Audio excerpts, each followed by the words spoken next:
Bonjour à tous et à toutes, je suis Claire Plassard, je suis Insight Analyst du Hub Institute et responsable des études sous la direction d'Emmanuel Vivier. Je suis ravie de vous retrouver aujourd'hui pour cet épisode 5 du Hub Radar vidéo. On va parler aujourd'hui de la banque, de l'assurance et de la mutuelle. En effet, j'ai le plaisir de vous présenter un petit extrait de notre toute dernière série de Hub Report sur le secteur financier. Et on démarre tout de suite avec un état des lieux du secteur financier et un panorama des acteurs. Donc, on va démarrer en parlant de 5 catégories d'acteurs du secteur financier, donc les acteurs traditionnels, les néobanques, les fintech, les insurtech, et enfin les bintech, donc autant d'acteurs qui ont un rôle à jouer dans le secteur financier. Alors, au niveau des acteurs traditionnels, on distingue plusieurs acteurs qui exercent différentes missions. Au niveau des banques, on a les banques commerciales, donc qui sont les banques de réseau, les banques de détail que l'on connaît bien, qu'on utilise dans la vie courante pour toutes nos opérations quotidiennes. On a les banques d'affaires qui se consacrent aux finances des entreprises. On a les banques d'investissement qui, elles, vont permettre l'achat, la vente des actions. Et les banques centrales, qu'on appelle également les banques des banques, et qui sont en charge de fixer le taux directeur et de la création de la monnaie. Au niveau du secteur de l'assurance, on distingue les sociétés d'assurance et les mutuelles. Les sociétés d'assurance vont proposer des services de protection contre les risques en se basant sur des critères pour définir les tarifs de leurs adhérents, donc des critères qui peuvent être l'âge, le lieu de résidence, le métier, tandis que les mutuelles, elles, sont basées sur un principe de solidarité et ne vont donc pas utiliser de critères de sélection pour leurs adhérents. Et enfin, les institutions de prévoyance qui vont proposer des services d'épargne et de préparation à la retraite.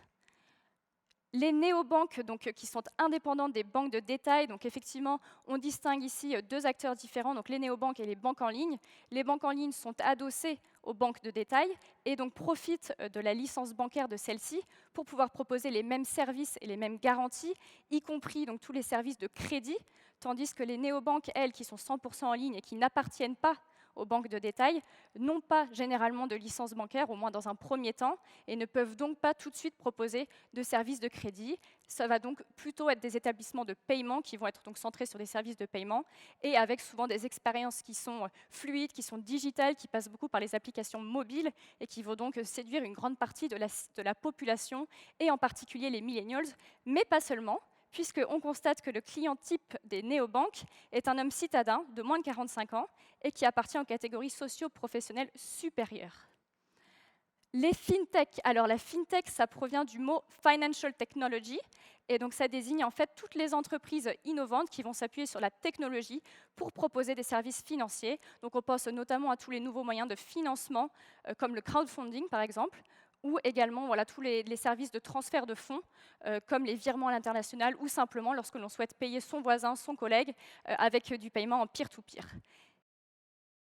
Les insurtech, donc c'est le même principe que les fintech, ce sont les entreprises innovantes qui se basent sur la technologie pour proposer des services dans le secteur de l'assurance, et elles viennent répondre à 3 marchés de besoins en particulier. Donc tout d'abord l'expérience client, qui est souvent un sujet un petit peu compliqué pour les assureurs, souvent un point de friction entre les clients et les assureurs, et donc certaines insurtech viennent s'y concentrer pour proposer un parcours qui soit plus fluide, plus réactif et plus transparent.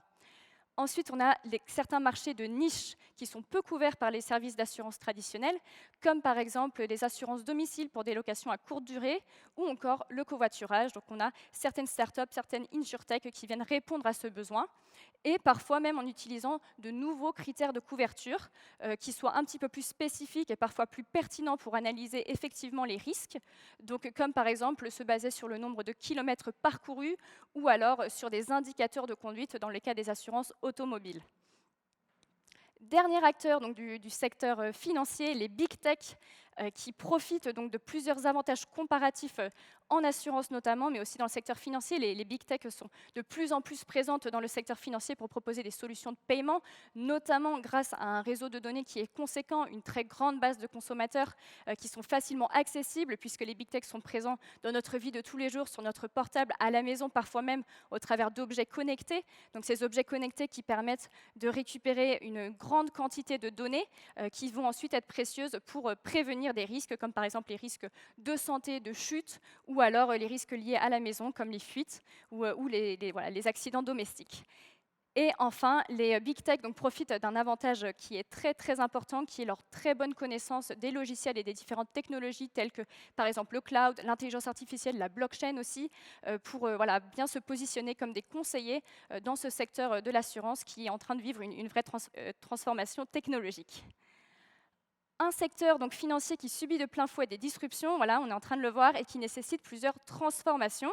Donc, au niveau des différentes disruptions qui sont ressenties par ce secteur financier, nous avons d'abord une transformation générationnelle avec donc, là, cette génération de millennials qui représente 30% de la population française, mais déjà 50% de la population active. C'est donc une part de la population à ne pas négliger pour le secteur financier et qu'il convient de bien accompagner à chacun de leurs moments de vie. Donc, on pense notamment au démarrage des études supérieures, particulièrement pour les étudiants américains qui ont tendance à beaucoup s'endetter à ce moment-là, qui nécessitent donc un vrai accompagnement de leurs banques et des services financiers, mais aussi voilà, lorsque l'on achète un premier appartement, une première voiture, lorsqu'on souscrit des prêts auprès de sa banque, il y a un vrai enjeu d'accompagnement et de conseil auprès de cette génération millennials qui sont les investisseurs de demain, puisque voilà, on le redit, 50% de la population active et ce chiffre ne va cesser d'augmenter. Deuxième disruption du secteur financier, la crise Covid et plusieurs effets. Donc voilà, on le sait, la crise Covid a des effets économiques qui sont assez dramatiques, avec notamment un gros impact sur le phénomène d'extrême pauvreté. Alors que ce phénomène était en courbe plutôt descendante, voilà, ça reprend un petit peu de la puissance et malheureusement, le nombre de personnes en situation d'extrême pauvreté augmente à nouveau. Donc ce n'est clairement pas une bonne nouvelle. Et ça a aussi un coût donc, sur le secteur de l'assurance, puisque voilà, les assureurs se sont retrouvés en première ligne pour protéger, pour rembourser donc, tous les acteurs qui se sont retrouvés impactés par la crise, et avec un chiffre qu'on peut particulièrement noter, 200 milliards de dollars sur le secteur mondial, donc au niveau des dégâts de la crise qui ont été estimés pour l'ensemble de l'année 2020, donc pour le secteur de l'assurance au niveau monde, un chiffre qui va continuer à augmenter puisque la crise malheureusement n'est pas finie et donc voilà, on devrait voir de plus en plus d'impact à ce niveau-là. Des nouveaux usages qui entraînent de nouveaux sujets. Donc ici, on va voir un petit peu toutes ces nouvelles technologies qui sont de plus en plus implémentées dans notre quotidien et qui sont des opportunités pour le secteur financier et particulièrement pour les assurances qui sont déjà bien embrasées un petit peu par les insurtech qui se basent, donc, comme on l'a dit tout à l'heure, sur les solutions technologiques pour proposer des solutions innovantes. Donc on a par exemple la Computer Vision qui permet d'offrir une meilleure expérience utilisateur avec une meilleure reconnaissance d'image et voilà, des possibilités de recevoir des devis en quelques minutes. On a toutes les technologies d'analytics qui permettent de prendre des meilleures décisions, d'analyser des plus grandes bases de données pour en tirer des insights et ensuite prendre des décisions business. Et enfin, on l'a dit tout à l'heure, l'Internet des objets qui permet de capter un plus grand nombre de données et de mieux protéger ensuite ses adhérents contre les risques. Et enfin, si on parle des révolutions un petit peu technologiques qui impactent le secteur de l'assurance, on va évoquer la voiture autonome, voilà, qui se multiplie de plus en plus dans le secteur automobile et qui représente un challenge pour les assureurs. En effet, dans le cas d'une voiture autonome, comment est-ce qu'on s'organise au niveau de la responsabilité quel est voilà, le contrat d'assurance que l'on va pouvoir proposer? Autant de questions que les assureurs doivent se poser et trouver des solutions pour voilà, décider comment protéger les utilisateurs des voitures autonomes, puisque voilà, ces véhicules vont représenter de plus en plus de véhicules dans le parc automobilier. Une disruption durable et climatique, en effet, les changements climatiques ont des impacts sur le secteur financier. Donc on constate que notamment tous les coûts qui sont liés aux tempêtes, à la grêle, à la neige, représentent une grande partie des versements des assureurs et des coûts qui continuent d'augmenter, ce qui peut s'expliquer par 3 facteurs différents. Donc tout d'abord, les enrichissements des pays, donc avec la valeur des infrastructures qui augmente. Ensuite, un changement climatique avec de nombreux risques qui sont liés par exemple à la sécheresse ou à la submersion marine. Et enfin, un mauvais aménagement du territoire avec toutes les infrastructures déjà préexistantes qui peuvent se retrouver en risque, en péril. On pense particulièrement à tous les risques d'inondation en France, qui est très très important. Donc face à toutes ces différentes disruptions, il est très important pour le secteur financier de s'adapter et de transformer et de proposer une meilleure expérience client pour bien répondre à leurs attentes de leurs consommateurs, sans oublier pour autant le poids croissant. Donc on l'a mis des normes et des régulations. Effectivement, il y a de nombreuses normes de sécurité. On pense par exemple à DSP2, voilà, une demande d'authentification forte pour les transactions financières. Et donc c'est un vrai enjeu pour le secteur financier de réussir à allier cette sécurité des transactions et en même temps une expérience plus fluide, plus personnalisée. Et avec voilà, cette menace que représentent peut-être les innovations des fintech et des insurtech qui montent un peu plus dans les parts de marché, et donc un grand écart qui est un petit peu difficile parfois pour le secteur financier et qui provoque également des craintes au niveau des collaborateurs, puisque 97% des salariés de la banque estiment que leur métier va évoluer dans les 10 prochaines années, et plus de la moitié de ces salariés de la banque voient dans cette transformation une source de peur, de stress. Donc on a ici un vrai enjeu d'accompagnement, de conduite du changement et d'acculturation des nouvelles technologies, de la data, de l'intelligence artificielle, pour tous les collaborateurs de ce secteur financier, pour les aider à mieux aborder ces transformations qui s'annoncent et ainsi à optimiser l'expérience client. Alors si on parle d'optimisation de l'expérience client, on va d'abord essayer d'identifier les pain points, donc tous les points de friction qui rendent cette expérience client non optimale. Et donc ici, voilà, on a quelques indicateurs qu'on a pu noter, et lorsque l'on associe le taux de satisfaction des clients en 2020, on constate qu'on a 2 points particulièrement où c'est un petit peu inquiétant puisqu'on est en dessous des 50%. Donc tout d'abord, le respect que les clients peuvent ressentir, voilà, en tant que clients, et ensuite les prix et les commissions, donc des enjeux de tarification qui mettent un petit peu à mal la satisfaction des clients. On va donc ensuite voir quelques bonnes pratiques pour améliorer cette expérience client en voyant les best practices. Qu'est-ce qui se fait déjà autour du monde? Donc on commence par le Portugal avec Activo Bank par Millennial, donc, qui propose des agences physiques, bien que ce soit une néobanque, des agences physiques, mais qui sont complètement décloisonnées et qui vont permettre un service en self-care ouvert 24 heures sur 24, 7 jours sur 7, pour bien répondre aux enjeux et aux besoins des clients. On a ensuite en France la Mutuelle Générale qui propose un parcours 100% digital pour les toutes petites entreprises avec des possibilités de souscription de contrats en ligne et de signature en ligne également.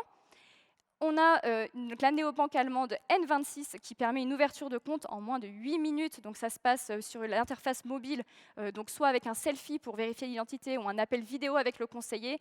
Et voilà, donc c'est possible maintenant d'ouvrir son compte en 8 minutes. C'est un vrai argument de communication pour N26. Mais attention toutefois, on le disait tout à l'heure, à ne pas oublier la sécurité et les normes, les régulations. Et là, c'est un petit peu compliqué pour N26, voilà, qui a eu son dispositif qui a été remis en cause pour toutes ces questions de sécurité. Et ensuite, du côté de la Suisse, on a la plus ancienne banque de Suisse qui propose des services de crypto-monnaie. En effet, il y a un vrai enjeu, donc une vraie demande de la part du marché de pouvoir investir dans les crypto-monnaies, de pouvoir utiliser son portefeuille de crypto-monnaies. Et donc, voilà, cette banque Bordier et compagnie propose à ses clients de pouvoir investir dans les crypto-monnaies, donc que ce soit Bitcoin, Ethereum, Bitcoin Cash ou Tezos.